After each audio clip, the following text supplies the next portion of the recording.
Un noticioso trayecto que su huella dejará desde el rumbo. Gracias, Patricia y Ricardo. Miren, luego de la pandemia se operó en la realidad socioeconómica dominicana el siguiente movimiento en la pobreza monetaria. Antes quiero explicar qué es la pobreza monetaria. La pobreza monetaria es el déficit que define una familia para cubrir el valor de la canasta básica. Por ejemplo, si la canasta básica cuesta 20,000 pesos y la familia recibe 15,000 pesos, tiene una pobreza monetaria equivalente a 5,000 pesos, que es el déficit para cubrirlo. En República Dominicana la pobreza monetaria pasó de 21% de la población al 23.4% de la población. O sea, que casi la cuarta parte de la población dominicana carecía de los ingresos necesarios para cubrir la canasta básica. Es diferente a la pobreza general. La pobreza general es aquella que se define a partir de la imposibilidad que tiene la gente de cubrir sus necesidades, no las básicas, sino las necesidades concebidas como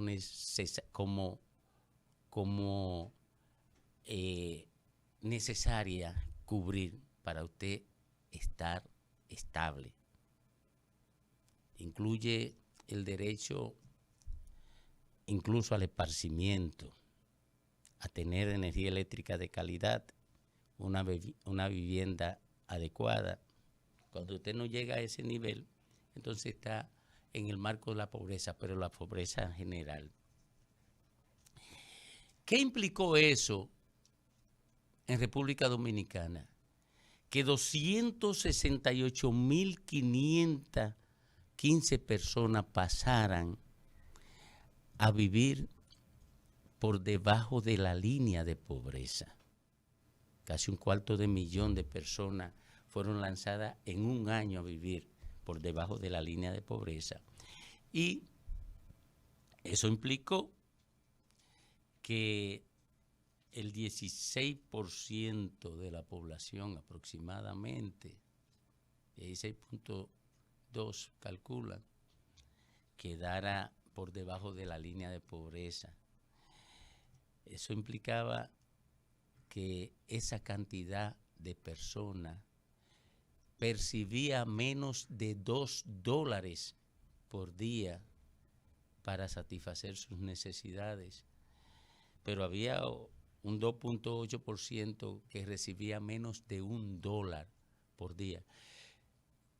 Nosotros, los que vivimos en clase media, y supongo que la élite económica dominicana no tiene ni idea de lo que es vivir con ingresos de $1 o $2 por día. Eso es 100 y pico de pesos, $2 por día, señores. Bueno, frente a ese cuadro, ¿qué se producía aquí? Situaciones como la pérdida masiva de empleos. Y la pérdida masiva de empleo implicaba que la gente pasara a vivir de la piedad del Estado, de lo que el Estado pudiera darle a partir de los programas que se crearon, FASE, Quédate en Casa y demás. Pero aquí había una cantidad inmensa de dinero, 600,000 millones de pesos, que tenían las ARS, la AFP, propiedad de la gente que perdió el trabajo y que pasó a depender de quédate en casa, para ti y demás programas. 600,000 millones de pesos. Y se construyó aquí, como consecuencia de un efecto reflejo, una ansiedad grande que llevaba a la gente a demandar que le devolvieran el 30% de esos fondos que tenían las AFP. Se argumentaba que no podía devolvérsele los fondos porque afectaba la estabilidad macroeconómica.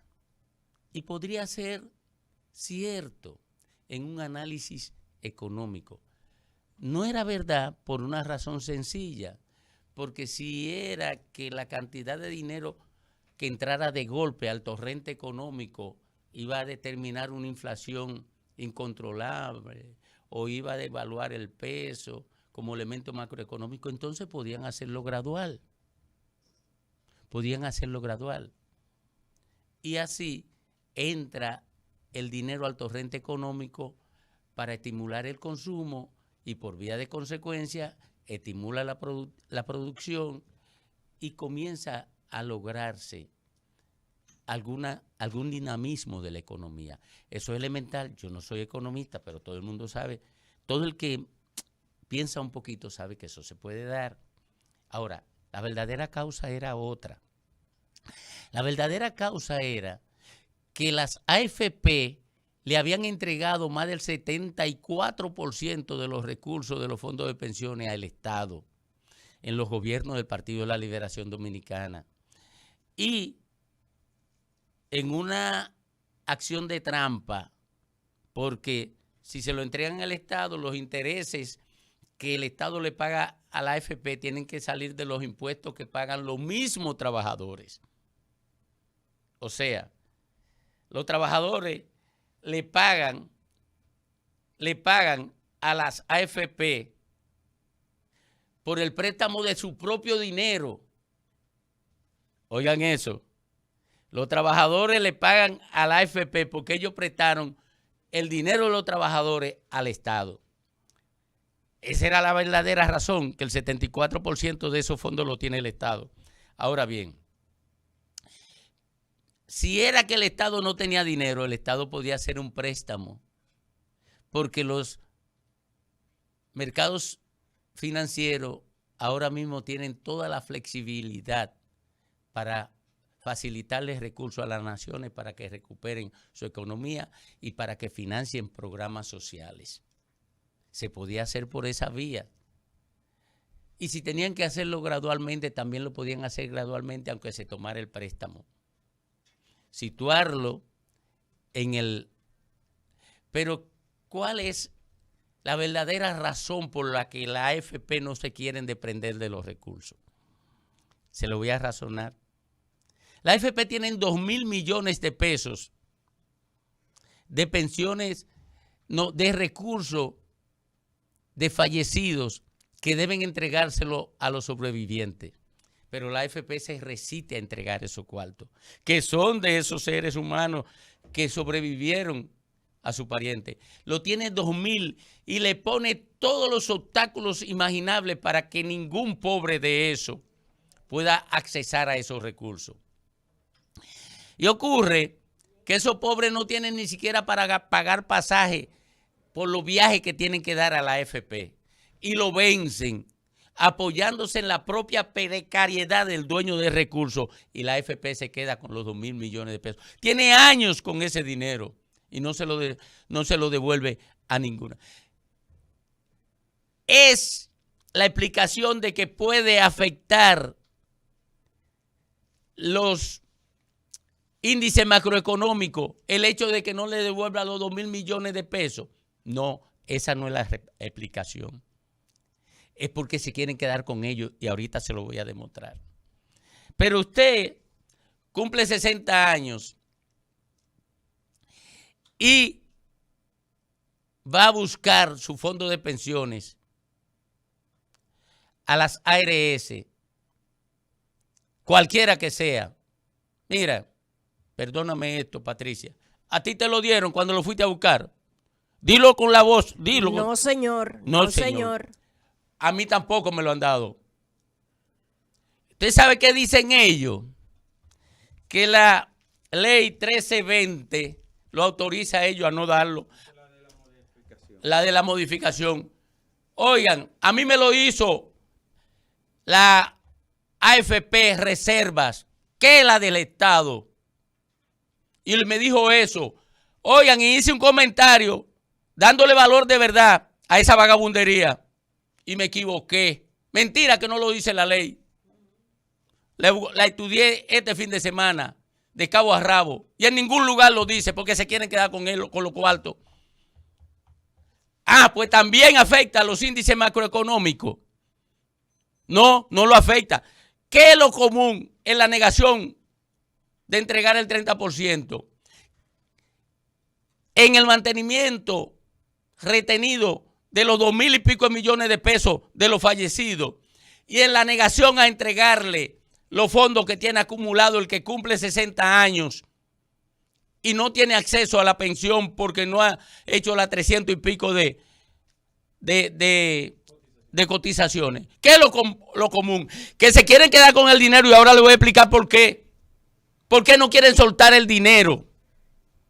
Porque eso sí está en la ley 1320, en esta. Que los legisladores en un acto delincuencial, los legisladores engañaron a la sociedad dominicana porque frente al hecho de que todo el mundo estaba reclamando que se bajara la comisión del 30% a las AFP porque era un robo, porque la media en América Latina es un 12%. ¿Ustedes saben lo que hicieron los legisladores? Le aumentaron la ganancia y superará el 30%. ¿Ustedes saben por qué le aumentaron la ganancia y superará el 30%, señores? Porque le pusieron la comisión no a la ganancia de la inversión que hiciera la AFP. Se lo explico para que la gente lo entienda. No a la ganancia que generara, por ejemplo, la AFP Reservas. Invierte 10,000 millones de pesos. Y eso produce una ganancia de 1,000 millones de pesos. De esos 1,000 millones de pesos, la AFP Reserva podía quedarse con 300. Porque era el 30% de la ganancia. No, ustedes saben lo que hicieron los legisladores con la modificación que hicieron en la 1320. Que le pusieron la comisión, no a lo que generara la inversión, sino a todo el depósito. A la cantidad de 600,000 millones de pesos que tienen ahora mismo los afiliados al sistema de pensiones. Y entonces le bajaron el número a 1 y pico y lo van desmontando con el paso del tiempo. Está aquí la tabla en esta ley. Pero el 1 y pico % y después el 0.75, el 0.80, el 0.5 le genera más recursos a la AFP que lo que le generaba la comisión del 30% por la inversión. Y aumentaron la ganancia. Engañaron a la sociedad dominicana con este fraude que se llama la ley 1320. Y ocurre que si las AFP devuelven el 30% o devuelven los 2,000 millones de pesos de los fallecidos que no son de ella, o devuelven lo que tiene depositado una persona que cumpla 60 años y que no pueda acceder a una pensión, si lo devuelven baja su comisión porque es sobre la base, porque es sobre el depósito. Y por eso no quieren soltar un chele ilegalmente. Pero le tengo noticias, señores. Le tengo noticias. Eso en violación a la ley. Porque oigan lo que dice la ley 8701, que es la que establece el sistema de seguridad social. En su artículo 95. Los fondos de pensiones pertenecen exclusivamente a los afiliados y se constituirán con las aportaciones obligatorias, voluntarias y extraordinarias, así como con sus utilidades.